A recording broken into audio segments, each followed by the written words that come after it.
नमस्कार दोस्तों, कैसे हैं आप। मेरे इस चैनल शारदा डायरीज में आप सभी का स्वागत है। आज हम चर्चा करेंगे लक्ष्मण रेखा की।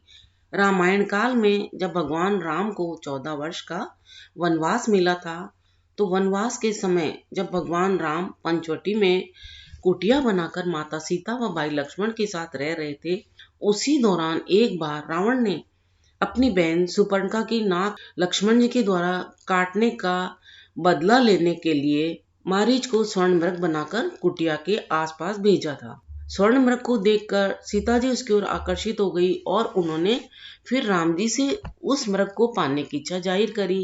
तब भगवान राम जी स्वर्ण मृग के पीछे उसे पाने के लिए गए और जब राम जी ने मृग को बाण मारा तो स्वर्ण मृग बना हुआ मायावी असुर मारीच अपने असली रूप में आकर मरते समय हाय लक्ष्मण करके पुकार। जब सीता जी ने यह क्रंदन सुना तो वह आशंकावश भयभीत हो गई और फिर लक्ष्मण जी को राम जी की सहायता के लिए जाने का बोला। माता सीता के बार बार कहने पर लक्ष्मण जी ने सीता माता की सुरक्षा के लिए एक लक्ष्मण रेखा कुटिया के चारों ओर खींच दी, ताकि कोई भी बाहर का व्यक्ति कुटिया के अंदर प्रवेश नहीं कर सके और सीता जी कुटिया में अकेली होने पर सुरक्षित भी रहे।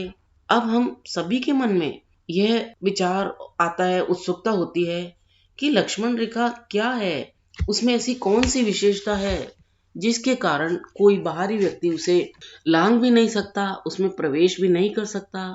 लक्ष्मण रेखा बनाई कैसे जाती है, ऐसे कई सवाल हमारे मन में आते हैं। दोस्तों, आपको ये जानकर आश्चर्य होगा कि हमारे यशस्वी पूर्वजों, ऋषियों, मुनियों ने कई ऐसी अद्भुत विद्याएं खोजी थी जिनको जानकर आप आश्चर्य करेंगे। उन्हीं आश्चर्यजनक विद्याओं में से एक है लक्ष्मण रेखा, जो लक्ष्मण जी जानते थे। वह इस विशेष विद्या के खास जानकार बने, इसीलिए यह विद्या उन्हीं के नाम से यानी लक्ष्मण रेखा के नाम से जानी जाने लगी। पहले इस विद्या का नाम सोमतीति विद्या थी और इसे इसी विद्या के नाम से जाना था। यह भारत की बहुत ही प्राचीन विद्याओं में से एक है। इस विद्या का अंतिम बार महाभारत के युद्ध के समय में प्रयोग हुआ था। अब आइए हम जानते हैं कि इस प्राचीन अद्भुत विद्या को कि ये क्या थी। माना जाता है कि यह विद्या वेदों से अभिमंत्रित थी। इस विद्या का एक वेद मंत्र कोड है जो सोमान कृतिक यंत्र से जुड़ा हुआ है। पृथ्वी और बृहस्पति के मध्य कहीं अंतरिक्ष में एक विशेष केंद्र है जहां इस यंत्र को स्थित किया जाता है।